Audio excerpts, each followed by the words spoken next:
last year were much more on the Become Immense Tamer Battle Rage plan, which made blocking a lot more challenging. This list that Michael Majors is playing, 1 copy of Tamer Battle Rage and 1 copy of Gore Clan Rampager. Chump blocking is much more effective against this strategy, and it's part of the reason that Liliana the Last Hope has showed up in the list, because Birds of Paradise, Noble Hierarch, Lingering Souls tokens, they're more problematic for this build of Death Shadow than the previous versions that we saw last year. And I think that's part of the reason that Tilsen has been able to have a good weekend with Obzon. His Lingering Souls is just much better against this deck than it used to be, and if people are shifting to these 3-color mid-range removal attacker blocker kind of decks to fight Death Shadow, well, Lingering Souls and a bunch of removal spells also quite potent there. We got our third result. Nicholas Bird, the bird's the word. I'm sorry, I had to. Nicholas Bird with ad nauseum takes down John Sauer playing Bant Eldrazi 2-1. Look, we knew that Nicholas was going to win game 1. Pretty hard for him not to. The question was he get a sideboarded game? The answer, quite obviously, is yes. And now that means that he moves on to play Dan Musser in the next round. And I still like Nicholas Bird's chance of getting to the finals here. Yes, I think the bracket has broken very well for him. Well, Majors, Tilsen, you're our final one. Take us home. Let's see who's going to move on to the semifinals here. Majors will take a look at 7. Patrick will do the same. And again, Majors will be on the play here. 4 p.m. Legacy Challenge players, your round 3 pairings are going up now. 4 p.m. Legacy Challenge players, your round 3 pairings are now being posted. Major's taking a long look at his hand, and if you've watched Death Shadow over the course of this weekend, and we've seen it quite a few times because it's a very good deck, and a lot of the top players are playing it here this weekend. You got to think a lot about the hands that you're going to keep with this deck, because Mishra's Bauble, Street Wraith, you don't know what they're going to turn into. For Majors, he's going to start with a Bauble. He'll take a look at the top card of his deck. Next up appears to be a Wooded Foothills.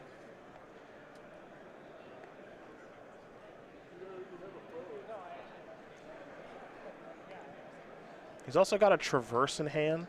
So he's going to start by sacrificing the Wooded Foothills. 2 different types in the graveyard. Halfway home to Delirium already. You see how easy it is. We haven't talked a whole lot about it on this broadcast, and it almost goes without saying, but Fatal Push has been a huge influence on Modern. Yeah. It's in a lot of these decks. I also think it's part of the reason that we're seeing a lot more Bant Eldrazi, because it's one of the few decks that can naturally cast 5s and 6s. And the fact that you have, I mean, that with the match that I watched, my teammate Chad Castell play, where we played against an Eldrazi Tron deck, Fatal Push against Endbringers and Reality Smashers and Drowner Hopes was definitely an issue in the matchup. And I'm curious to see if there's opportunities for other 5 mana and beyond creatures to sort of get a little bit more burn now that Fatal Push is one of the marquee removal spells of the format. I do think that's some of the appeal. And I think what also is kind of interesting, you mentioned the 5 and 6 mana creatures. One thing that Bant Eldrazi does a nice job of, let's take a look at Eldrazi Sky Spawner. Not really a card you want to Fatal Push, but the creature it leaves behind gets you to those 5 and 6 mana spells. Right. Which is a really big deal, getting those ahead of schedule. Here's a Tarmogoyf, as Patrick Tilsen started things off with just a Shambling Vent. And I think we're a long ways away from Baneslayer Angel and its ilk coming back and being a part of Modern. But I just wonder if there's other 5s and 6s floating out there that maybe should see a bit more play than they used to. Yeah, there's a card worth mentioning as well as we wrap up this discussion, Tasigur. Sure. Yeah, much better now than it used to be. Yeah. I know the printing of Fatal Push was what pushed Chad over the edge to play a Tasigur main deck in his Obzon deck. Makes sense. See what Patrick Tilsen wants to do now. He's got a Blooming Marsh. He'll play a Tarmogoyf of his own. Pass the turn back over to Michael Majors. Majors will draw a card. Now we know that Majors does have some copies here of Fatal Push in hand. I kind of like an attack first if he's got Liliana the Last Hope in hand. Might just get it on the house. Well, it's worth a shot. Consider it on the house. On the house. Liliana, the Last Hope, is going to finish off that Tarmogoyf. And now Tilsen very far behind. And now with Liliana the Last Hope on the battlefield, trying to catch up via Lingering Souls is off the table. Yeah, some people might wonder why Liliana the Last Hope is here and not Liliana the Veil. Well, that's one reason. Yeah. That sort of thing can happen. But I think most importantly, this thing has a lot of functionality. It's really good against Obzon Company, and realistically, this deck really only has 8 creatures. Death Shadow and Tarmogoyf, so being able to reuse those creatures because they're so good in this deck is really nice. Also, the game isn't really about wearing out your opponent's hand, which I think most of the decks that are in the market for Liliana the Last Hope want to do a little bit of that at least. And the fact that you have Street Wraith in the deck means the minus power on Liliana the Last Hope has a very different context. Here's a Liliana of the Veil. Goodbye, Tarmogoyf. I think both of these decks are playing with the preferred Liliana. I would agree with that. I would agree with that.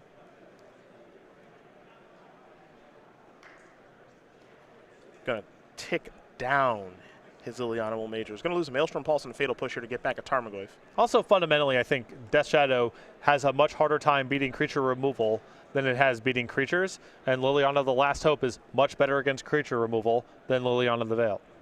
It's a 4/5 Tarmogoyf now as we head back over to Patrick Tilsen.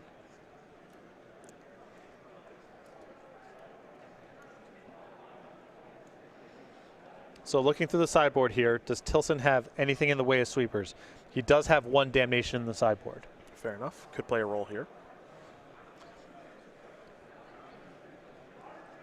Tarmogoyf right now for Major's a 4/5. Death Shadow just a boring 1/1, but we know that can change very quickly.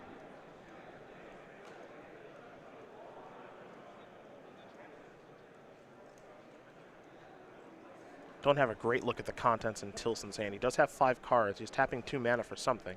He'll go with Abrupt Decay on Liliana. It's a good place to start. I think that might grow the Tarmogoyf now. There's a Planeswalker in the graveyard. Artifact creature, instant land, sorcery, Planeswalker. So I think we're moving up. Make sure we can get an accurate reflection of the size of that Tarmogoyf here in just a moment. Might be a 6/7 now. Instant creature, land, sorcery, Planeswalker. Artifact 2. Artifact. Bobble. Yep, Yeah. the bobble. Just that easy. To note, Tilsen did not use his Liliana last turn. Yep, which suggests a loaded hand on the other side. It suggests to me if I'm Majors, I'm not attacking it.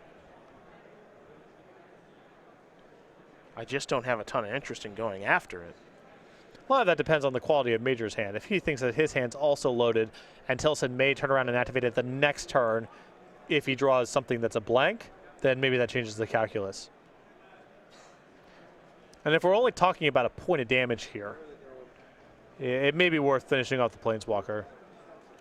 Both these attacks are going at Patrick Tilsen. Now Major's representing that he can do quite a bit more than 1 damage with the Death Shadow here, with the Verdant Catacombs at the ready.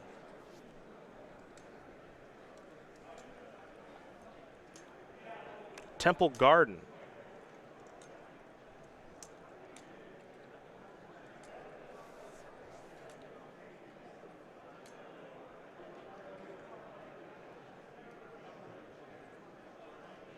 Tilsen going to take 2 to get that.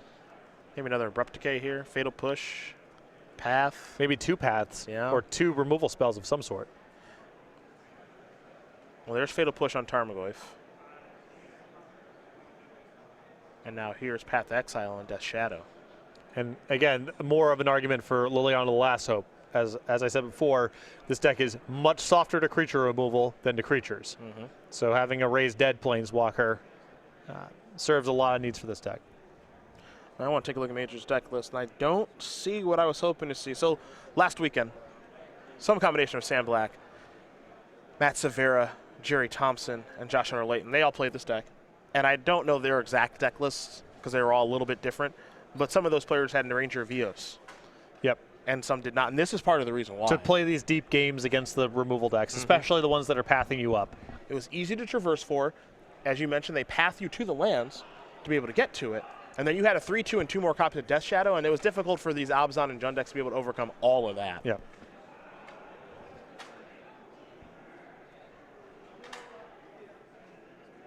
Tilsen 3 cards in hand right now, but plenty of spot removal. He's already cast this game. See if he can take care of another Tarmogoyf. Remember, he didn't plus Liliana last turn. Had he might be able to minus Liliana and take care of Tarmogoyf right now. Well, if he didn't plus it last turn, his hand's got to be stocked. That might have changed depending on what this draw step was if he missed, but... It's an Isle Spellbomb. Oof. What's this one? Okay, it's another copy of Liliana. This is brutal. It's getting tough. Down goes Tarmogoyf. customer service at the stage. Jade Slikowski to customer service. The other thing that's at the difficult stage. about this here for Michael is he draws a card. Looks like it's just a copy of Bloodstained Mire. Is okay. The plan was to go through the graveyard via Liliana and potentially Kolaghan's command. Kind of off the table now. Yeah, with he's that just getting run out. And he has a lot of bad draws at this point. I mean, he needs to find another copy of Death Shadow or Tarmogoyf for a way to revive very quickly, especially now with this Liliana having the ability to go up and represent more edicts down the line.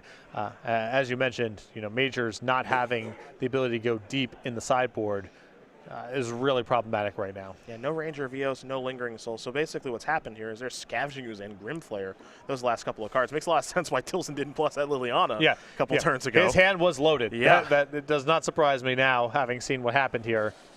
There's a push. Majors will draw.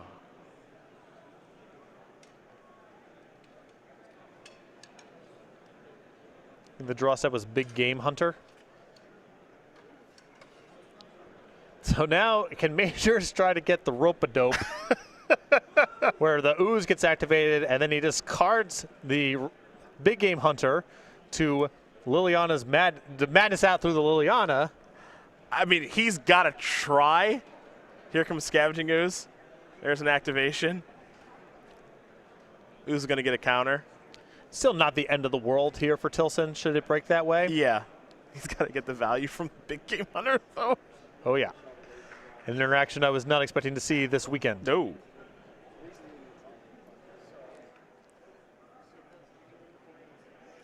But the Big Game Hunter is nice here. It's at least some insulation from Liliana's edict. Yep. Should Majors happen to draw Death Shadow or Tarmogoyf. All right. Scavenging Ooze is going to go up to 4 now.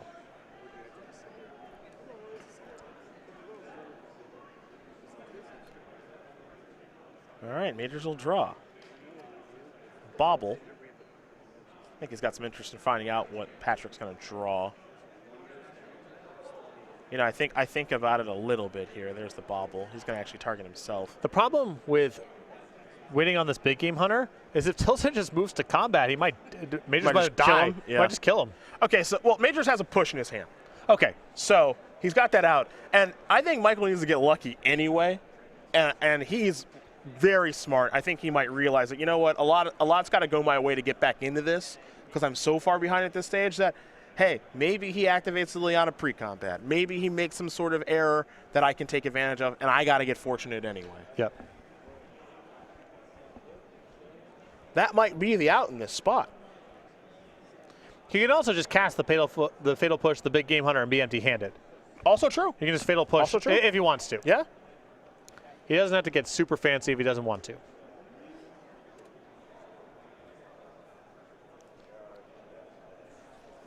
No doubt about that. But just trying to figure out, is there a way to squeeze a little bit of value out of this? He's going to pass the turn back. For those unfamiliar with Big Game Hunter, we take a look at the Human Rebel Assassin, I think. Yeah, he's got it. All right. Yeah. All right, BGH. Yes. With a madness of a single black. Bet you didn't expect to see that this weekend. Now, what was the land that was played there? I think it might be Stirring Wildwood. Yeah, and that's problematic here for Majors also at 7. Tilsen also with access to Shambling Vent too, which can attack with this turn. Big Game Hunter causing all sorts of trouble.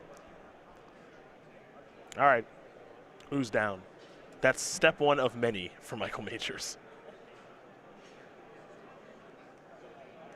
Gonna fire up Shambling Vent. I think we're gonna see a push. We will. Now, Majors did draw a copy of Abrupt Decay. So that's a thing. Something to pair with a threat if he wants to, if he draws a threat next turn. Yep. He may just want to absorb some dead. If he draws dead cards, he may be happy to play through the Liliana. Well, what's kind of interesting about this is he might just want to go, okay, decay the Liliana, because if he draws Street Wraith is like a real thing on this board. Right, yeah. You know? As weird as that is to say, and I think he's going to search for a basic forest here. Now, Tilsen's going to blow the Spell Bomb to draw a card. But as weird as it is to say, He might just search for a basic force, maybe a land there's battlefield tapped if he's got any left for Ravnica duels. I don't think he can. I think if he draws a Street Wraith, he still has to cycle. It's an option that he has, but I think he has to find Death Shadow here.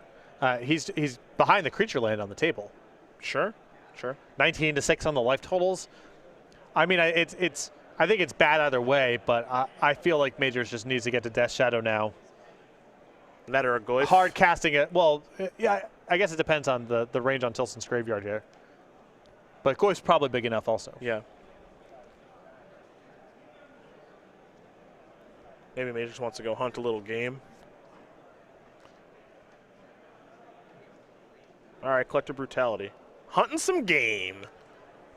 Pass the turn back. Because now if Majors draw Street Wraith, it is good against the Stirring Wild. Yeah, now you have 3/4 against 3/4. Yeah. It still may not be enough justification to hard cast. You still might have to try to get lucky here, falling to 3, but it is an option. For Tilsen, he is going to very quickly sacrifice Verdant Catacombs. Looks like he's going to fall down to 17. Basic Swamp.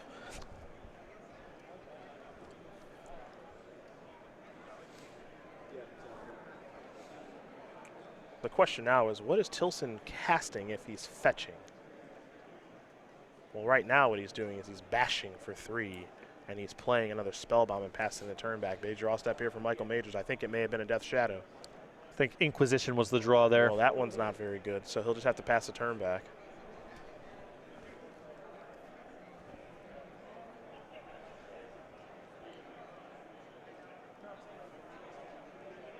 Stir up a little Wildwood. Beat downs. Big Game Hunter going to block. Pass the turn back. Majors will draw.